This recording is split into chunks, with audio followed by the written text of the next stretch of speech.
First time ತಿಂತಿದ್ದೀವಿ, ಹೇಗಿದೆ ಅಂತ ಗೊತ್ತಿಲ್ಲ. ಫುಲ್ ವ್ಲಾಗ್ನ ನೋಡಿದ್ರೆ ನಿಮಗೆ ಅರ್ಥ ಆಗುತ್ತೆ. Hi friends, welcome back to my mini vlog. ನಾನು ನಿಮ್ಮ ಭವ್ಯ. ನಾನಿವತ್ತು ಸಂಡೇ ಆಗಿರೋದ್ರಿಂದ ಮಾರ್ನಿಂಗ್ ಎದ್ದು ನನಗೆ ಪ್ರಮೋಷನ್ಗೆ ಅಂತ ಬಂದಿದ್ದ ಭೂಪರಿ ಅವರ ಕಿಚನ್ ವರ್ಡ್ ರೋಟಿ ಪ್ರೆಸ್ ಮೇಕರ್ನ ಸ್ವಲ್ಪ ಟ್ರೈ ಮಾಡೋಣ ಅಂತ ಹೇಳಿಬಿಟ್ಟು ಟ್ರೈ ಮಾಡಿದ್ದು. ಅದು ಕೂಡ ತುಂಬಾ ಚೆನ್ನಾಗಿತ್ತು. ಸೊ ರೊಟ್ಟಿ ಜೊತೆಗೆ ನಾವು ಹೆಸ್ರು ಕಾಳು ಚಟ್ನಿನ ಮಾಡ್ಕೊಂಡಿದ್ದು. ಹಳ್ಳಿ ಕಡೆಯಲ್ಲಿ ಮಾಡ್ತಾಯಿತ್ತು, ಅಜ್ಜಿ ಎಲ್ಲ ಮಾಡ್ತಾಯಿದ್ರು, ಬಟ್ ಯಾವತ್ತೂ ಮಾಡೇ ಇರಲಿಲ್ಲ.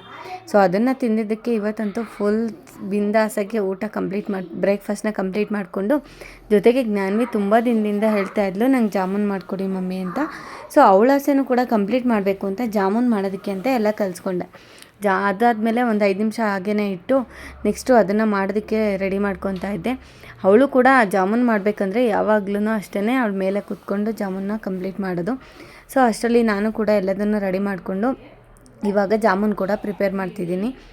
ಮಾರ್ನಿಂಗ್ ಸಂಡೇ ಆಗಿರೋದ್ರಿಂದ ಸ್ವಲ್ಪ ಲೇಟಾಗೇ ಎದ್ದಿದ್ದು. ಲೇಟಾಗಿದ್ರೂ ಕೂಡ ಬ್ರೇಕ್ಫಾಸ್ಟ್ ಬೇಗನೆ ಕಂಪ್ಲೀಟ್ ಆಯಿತು. ಅದಾದಮೇಲೆ ಸ್ವಲ್ಪ ಬಟ್ಟೆ ವಾಷಿಂಗು ಅದು ಇದು ಅಂತ ಮನೆಯಲ್ಲಿ ಕೆಲಸ ಇದ್ದೇ ಇರುತ್ತೆ. ಅದನ್ನು ಕಂಪ್ಲೀಟ್ ಮಾಡಿಕೊಂಡು ಟಬ್ ಕ್ಲೀನಿಂಗಿಗೆ ಹಾಕಿದ್ದೆ. ಯಾಕಂತಂದರೆ ಟಬ್ ಕ್ಲೀನಿಂಗಿಗೆ ಹಾಕಿಲ್ಲ ಅಂತ ಅಂದರೆ ಟಬ್ ಕೂಡ ತುಂಬಾ ಸ್ಮೆಲ್ ಆಗಿಬಿಡುತ್ತೆ.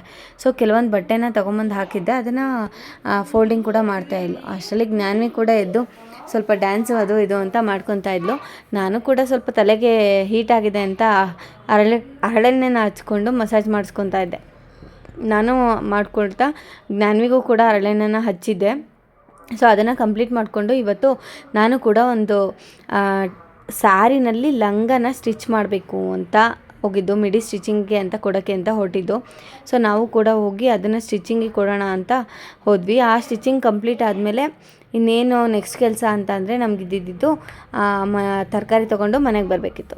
ಈಗ ಹೋಗ್ಬೇಕಂದ್ರೆ ಅಲ್ಲೇ ಜ್ಞಾನ್ವಿ ಹೇಳಿದ್ದು ನನಗೆ ಏನಾದರೂ ಕೊಡಿಸ್ಬೇಕು ಅಂತ.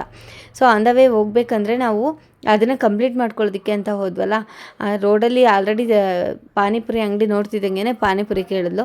ಸೊ ಈ ಬಂಗಾರಪೇಟೆ ಚಾಟ್ಸಲ್ಲಿ ನಾನು ಫಸ್ಟ್ ಟೈಮ್ ಟ್ರೈ ಮಾಡಿದ್ದು. ಜ್ಞಾನ್ವಿ ಪಾನಿಪುರಿ ತೊಗೊಂಡ್ಲು, ಅದನ್ನು ಟೇಸ್ಟ್ ಮಾಡ್ತಾಯಿದ್ಲು. ತುಂಬಾ ಚೆನ್ನಾಗಿದೆ ಅಂತ ಹೇಳಿದ್ಲು. ನಾನು ಕೂಡ ಒಂದು ಸಿಪ್ ಬೈಟ್ ಮಾಡಿದೆ, ತುಂಬ ಚೆನ್ನಾಗಿತ್ತು. ಜೊತೆಗೆ ವರ್ಷ ಬಂದು ಅವಳು ಕೂಡ ನಿಪ್ಪಟ್ಟು ಮಸಾಲನ ತೊಗೊಂಡ್ಲು.